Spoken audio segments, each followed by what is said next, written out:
მოგესალმებით ყველას, ვინც უყურებს ამ ვიდეოს და უყურებს ჩემს ვიდეო ბლოგს.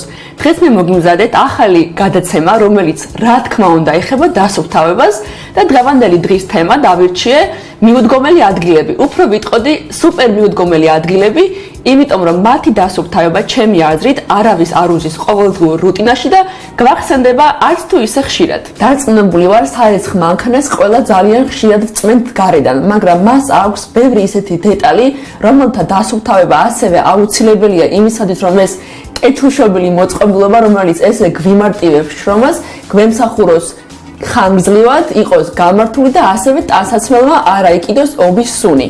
ამიტომ დღეს მე დავასუფთავებ სარეცხი მანქანის შიდა ბარაბანს, ამ დამჭერ რეზინს, კარს შიდა მხრიდან, სარეცხი საშუალებისთვის განკუთვნილ განყოფილებას და ამ პატარა კარს მიღმა დამონტაჟებულ ფილტრს. ჩვენი სახლი არის პატარა და სამწუხაროდ სარეცხი მანქანის დადგმა მოგვიწია სააბაზანოში, თუმცა რეკომენდაციით მისი ადგილი აქ არ არის, რადგან ამ სივრცეში არის მაღალი ტემპერატურა, არის ტენიანობა მომატებული და ხელს უწყობს სპორების ობის გაჩენას.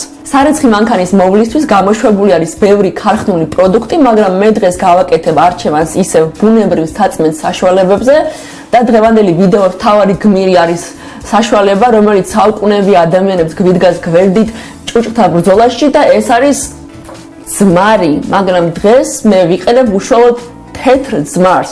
რადგან კვლევებით არის დამტკიცებული, რომ თეთრი ძმარი ხელს უწყობს, ესე იგი, მიკრობის უჯრედის მემბრანის ნგრევას და საბოლოო ჯამში სპობს ამ მიკრობს. ძმარს მივაშხურებ შიდა ბარაბანს, რეზინს კარგად ჩავალბობ, მივაშხურებ ასევე კარს და სარეცხი საშუალების სპეციალურ განყოფილებაში ჩავასხამ. სანამ ძმარი აკეთებს თავის საქმეს, ქვემოთ მოვხსნი ფილტრს, რომელიც დამალულია იმ პატარა კარის ქვემოთ და გამდინარე წყალში გავრეცხავ. ეს ფილტრი არის სარეცხი მანქანის დამცავი ფუნქცია, აქ გროვდება ჭუჭყი, შეიძლება შეგხვდეს მომძვრალი ღილები, ხურდაფული ან რაიმე სხვა რკინის დეტალი. სარეცხი საშუალების მოსათავსებელ კონტეინერს ასევე გავრეცხავ გამდინარე წყალში. სუფთა ნოტიო ტილოების მეშვეობით ვასუფთავებ ყველა იმ ზედაპირს, რომელიც წინასწარ ჩავალბე და ამის შემდეგ გარეცხილ დეტალებსაც უკანვე დავაბრუნებ.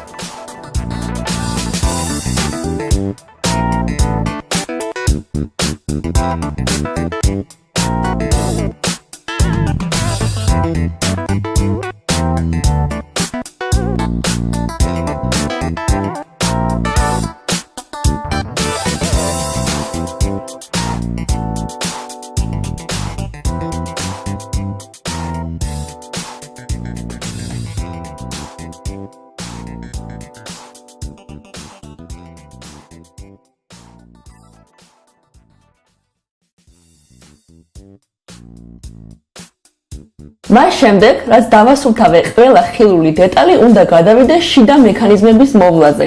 ამისათვის მე ვიყენებ ჩვეულებრივ საკლებ სოდას, რომელსაც მოვათავსებ ბარაბანში და მანქანას ჩავრთავ ყველაზე გრძელ რეჟიმზე და ყველაზე მაღალ ტემპერატურაზე.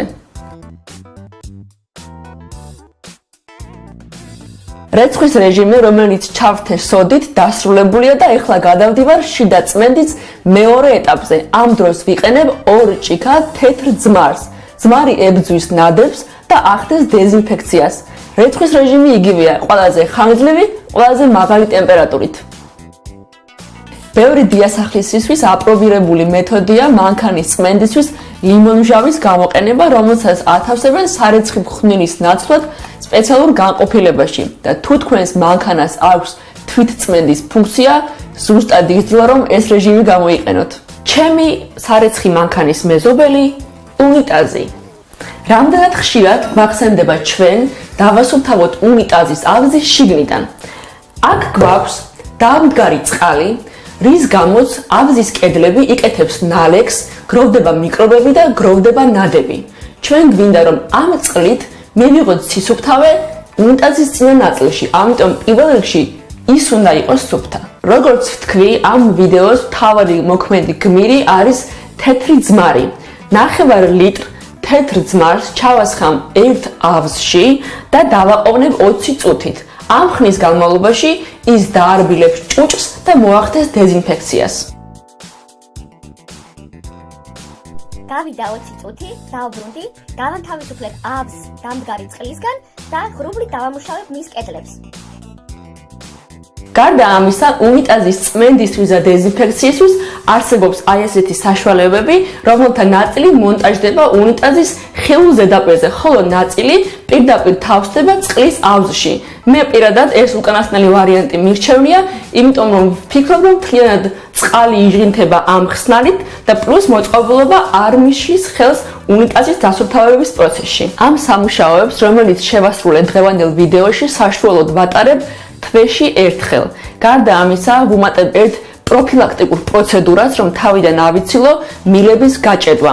სპეციალურ საწმენდ საშუალებას მყრი ნიჟარის და ტრაპის მილში დაახლოებით 2-3 წუთში ვამატებ 100 გრამ ადუღებულ წყალს და 5-7 წუთი ლოდინის შემდეგ გამდინარე წყლით ვრეცხავ მილებს.